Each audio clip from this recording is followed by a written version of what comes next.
I went to the police station to report a crime, but they ended up handing me a pre-typed confession. In the cold interrogation room of the police station, I, Marie, a victim, recounted the entire truth of the horrific attack I had just endured. But Detective Miller, an older, cynical man, did not look at me like a victim. In his eyes, I was just a troubled young woman fabricating a story for attention. After hours of exhausting questioning about my past and even absurd details like, "Why did you take a shower?" they presented me with a pre-typed statement, and I signed the lie that I had made it all up, just for this nightmare to end. However, in another city, two female detectives with an ironclad faith in justice, the empathetic Karen Duvall and the hardened Grace Rasmussen, were listening to a chillingly similar story. They did not dismiss the strange details. Instead, they pieced them together, realizing that a serial predator was lurking in the shadows. And the story I was forced to bury that day was now about to become the only key to dragging him into the light. I had not locked the door. It was a careless habit in an apartment building I had always considered safe. I was in the kitchen, getting a glass of water, and when I turned around, he was there, right at the entrance to the living room. He wore a black ski mask that covered almost his entire face. I could only see his eyes, a very pale blue, and the skin around them. He did not say anything. He just held up a knife. He used my own shoelaces, pulled from the Converse sneakers I was wearing, to tie my hands tightly. After it was over, I do not know how long he was in my apartment. I just lay there, on the cold floor, staring at the ceiling. I heard him rummaging through the kitchen, the sound of the refrigerator door opening and then closing. Finally, the sound of the front door slamming shut. And then, silence. I did not move. I just lay there. I did not know what to do next. A long time later, there was a frantic knocking on the door. "Hey, is everything all right in there?" A man's voice called from outside. It was my neighbor from the apartment across the hall. He must have heard the noise. I did not answer. I could not make my mouth form any sounds. The knocking stopped, but then I heard voices outside. Soon after, two uniformed police officers walked in. They saw me lying on the floor. One of them knelt beside me. "Miss, are you hurt?" "What happened?" "They called an ambulance. That is why I was at the hospital." The fluorescent lights on the ceiling cast a cold, white glow, making the paper hospital gown they gave me look even paler. Every time I moved, it rustled in an unfamiliar way. A nurse entered the room. She did not say much, just went about her work. She wrapped the blood pressure cuff around my arm, the machine beeped and then squeezed. Then, she shone a small penlight into each of my eyes. The light made me squint, but I did not turn away. I let her do everything they needed to do. I did not cry.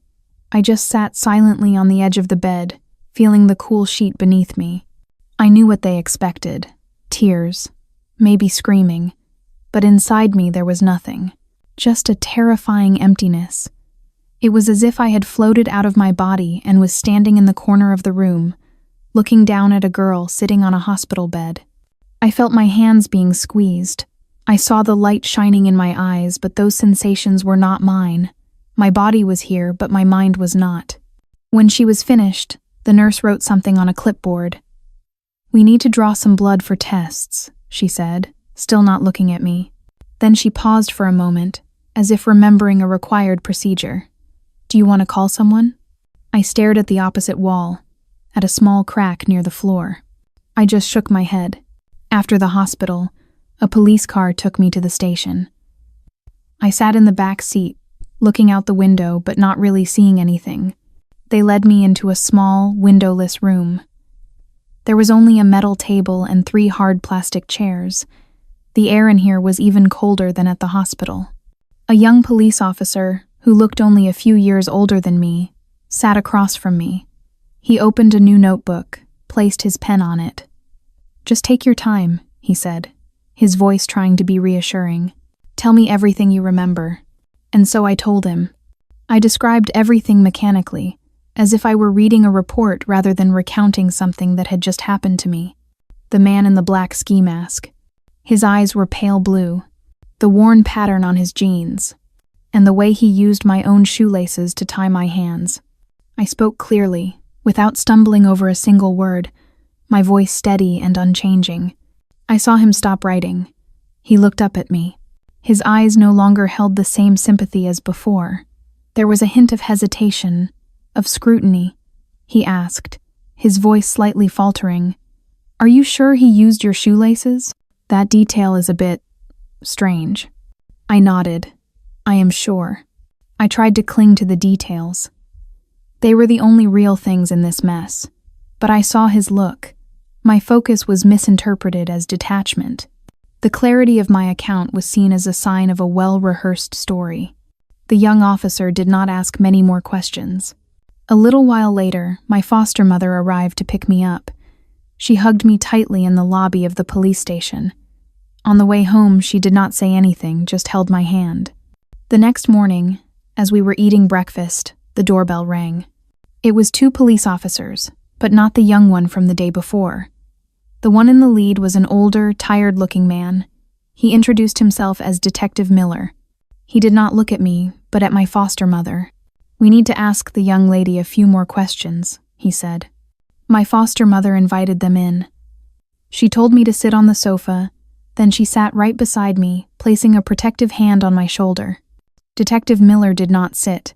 He stood in the middle of the room, looking around. "Can you tell me a little about Marie?" he asked my foster mother.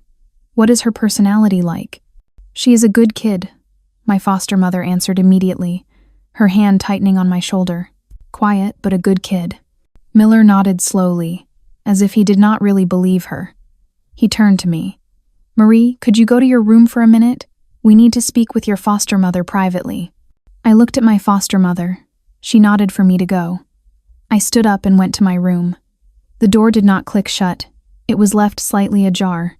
I stood right behind it, holding my breath and listening. I heard Miller's voice, lower now. "Are you sure?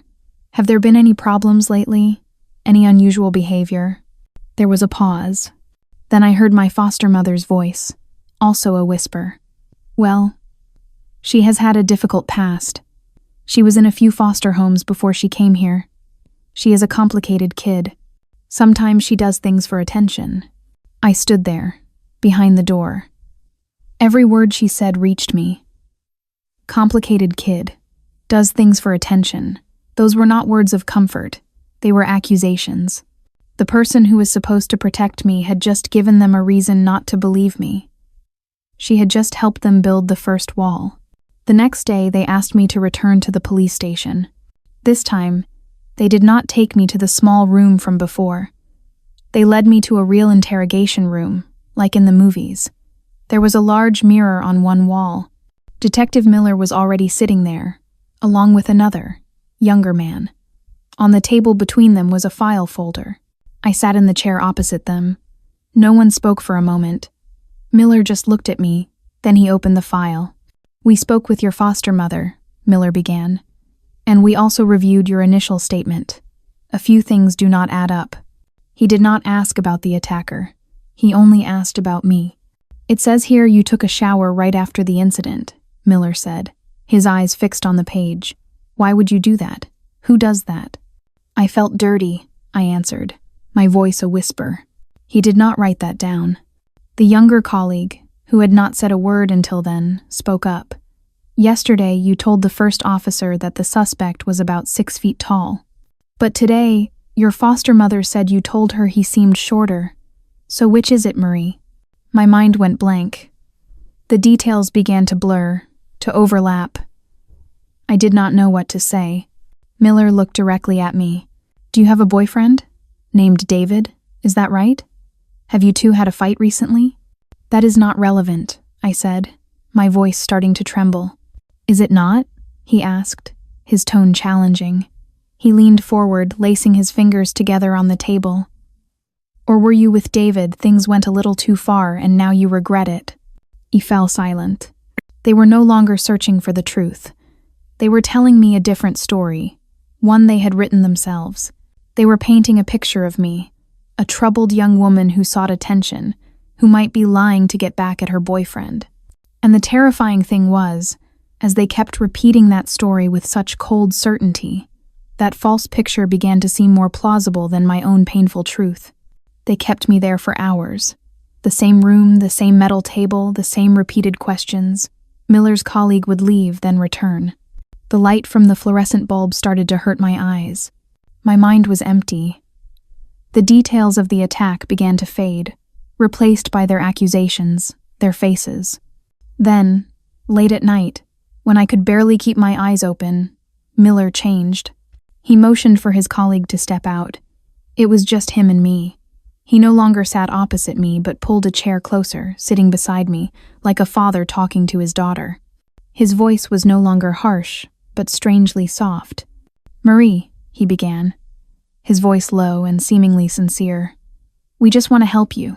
We do not want to see a young woman like you ruin her future. Filing a false report is a very serious crime. You could go to jail." He paused, letting those words sink in. Jail. Another place where no one would believe me. "But there is another way," he continued. "If you admit you were mistaken, maybe it was a bad dream that felt very real. Or maybe you were angry and you exaggerated. If you just admit that, we can drop the whole thing. It will all be over, right now. You can go home and get some sleep." I looked at him. At the man who had spent the entire day tearing my story to shreds, turning me into a liar. Now he was offering a way out, but it was a way out built from the very lie he had created. They were not offering me a way out. They were giving me two hells to choose from, one where I had to fight alone to defend a truth no one believed, and one where I just had to lie and all this torture would stop. I chose to stop. I lifted my head and looked directly at Detective Miller. I said nothing, just gave a single nod. A slight nod, but it carried the weight of everything I had lost. The tension in his face eased. "You did the right thing, Marie," he said, his voice relieved. His colleague stood up and left the room. A few minutes later, he returned with a piece of paper in his hand and placed it on the table, directly in front of me. It was a pre-typed statement. I read it. Every line was written clearly, coherently. It said that I, Marie, admitted to fabricating the story of the attack after an argument with my boyfriend. It said I deeply regretted wasting the time and resources of the police department. Each word was like acid eating away at my soul. Miller pushed a blue plastic pen across the table. It stopped right next to my right hand.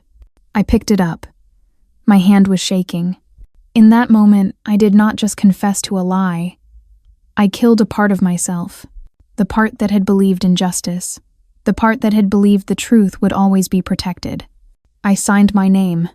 They let me go. It was over, just as Miller had promised. But it was not really over. That lie did not set me free. It became my shadow, following me everywhere. My story, or rather their story about me, was published in a local newspaper. It was just a small article, but it was enough. A few weeks later, an old school friend saw me in the frozen food aisle of the supermarket. She looked at me, then quickly turned her head and pushed her cart down another aisle. My landlord, an older man, knocked on my door one morning. He handed me an old newspaper. "I do not want any trouble," he said, and gave me a month to move out. I tried to find a new job. During one interview, the manager seemed very pleased with my resume. But at the end, he said, "I did a search for your name online." He did not need to say anything more. The nightmares began. Sometimes I dreamt of his blue eyes. Sometimes I dreamt of Miller's face. But the worst was when I would wake up in the middle of the night, my heart pounding, and I myself would wonder if I had actually made it all up. They had repeated the lie so many times that it began to drown out the truth in my own mind. I had become the story they wrote for me. While I was struggling with my life, I had no idea that somewhere else, something had begun to change. I would not learn until years later that, in a city hundreds of miles away, there was a detective named Karen Duvall. She was sitting in an interrogation room, but the atmosphere was completely different. She was speaking with a new victim, a young woman. That young woman had also been tied up, blindfolded, and photographed. Her story also had strange details, things that sounded implausible, but Karen did not doubt. She did not interrupt. She just listened and carefully noted every detail. Then she looked directly at the young woman and said the words I had once longed to hear. "I believe you. Tell me everything you remember, no matter how absurd it seems." I later learned that Karen had a teenage daughter. Perhaps because of that, she saw something in young victims that Detective Miller could not. And at the same time, in another county, there was another detective named Grace Rasmussen. She was a tough, seasoned woman who had handled countless cases. Grace was also investigating an attack with a similar method. At first, she thought it was an isolated case, a criminal operating within her jurisdiction. She did not yet know that her case and Karen's case were just two pieces of a much larger puzzle. A puzzle that, somewhere, also contained my piece. Those two cases, in two different counties, might have remained separate files forever. But then Karen did something out of habit. She entered the details of her case into a shared statewide database, a system designed to find similar patterns of crime. And the system returned a match: Grace Rasmussen's case. I was told their first phone call was brief and professional, but it led to a meeting. They met in Grace's office late one night. They cleared a large table and spread out a map, beginning to pin up crime scene photos and notes on evidence. They compared the details, the small things that most people would overlook. "My victim said he had a small scar on his left hand," Karen said, pointing to a line in her notes. Grace paused. She looked at Karen, then back at her own file. "Wait a minute," she said. "My victim said the same thing." That was the moment they realized the cases were not just similar. They were the work of the same serial predator. While I was struggling to pay rent, while I was trying to forget everything, far away, two women were diligently piecing together the fragments from my nightmare and the nightmares of others. The investigation now changed completely. Karen and Grace began working together, combining the resources of both counties. They went back to the beginning, reviewing every detail, re-interviewing all the victims. Under Karen's patient questioning, one victim remembered something she had forgotten in her initial panic. She had caught a glimpse of a faded tattoo on the attacker's arm when he moved. It looked like an anchor. It was a crucial clue. Another clue came from Grace's case file. A neighbor had reported seeing a nondescript white van parked near the scene on the night of the crime. At the time, the detail had seemed insignificant. But when combined with the other cases, they realized the white van had been mentioned at another location as well.